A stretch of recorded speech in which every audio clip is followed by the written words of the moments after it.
और हमने अपनी बेटियों का विवाह किया है समुद्र के साथ में। तो पर्वत कहते हैं जब से हमने अपनी बेटियों की विदा की है तब से हम अपनी बेटियों से मिले नहीं। हम इसलिए प्रसन्न हैं कि जब राम जी लंकापुरी को जाएंगे, जब राम जी लंकापुरी को जाएंगे तो समुद्र के ऊपर सेतु बनाएंगे। तो पर्वत कहते हैं कि हमको उठा उठा करके समुद्र में रखेंगे। हम इसलिए प्रसन्न हैं कि बाप और बेटी का मिलन हो जाएगा।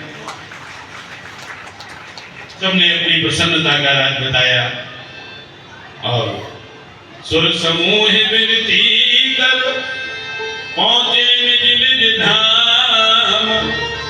जग निवास प्रभु प्रगटे अखिल लोक विश्राम। प्रभु रामचंद्र भगवान की जय। प्रगट कृपाला दीन दयाला कौशल्या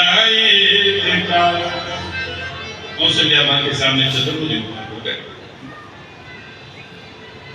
कौशल्या मां से कहते हैं मां देख तेरे सामने कौन खड़ा है, मैं तेरा पुत्र बन के आया हूं। कौशल्या मां ने भगवान को ऐसे देख के तुरंत पीठ दे करके बैठे। जब पीठ दे करके बैठ गई कौशल्या मां तो भगवान राम ने कहा मां नाराज है क्या मुझसे? मुझे देखा, देख करके पीठ दे करके मुड़ करके बैठ गई, क्या बात है मां?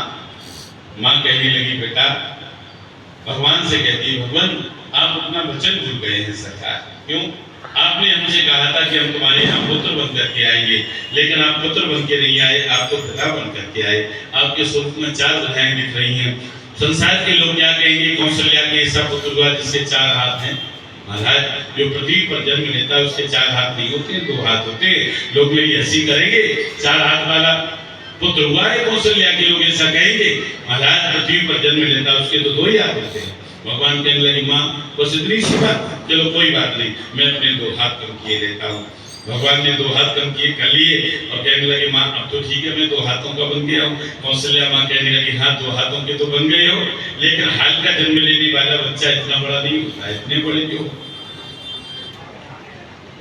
भगवान बिल्कुल छोटे बालक बन गए। कहने लगी मां अब तो ठीक है, मैं बालक बन गया हूँ। कौशल्या मां कहने लगी हाँ बालक तो बन गए हो, लेकिन बोलते तो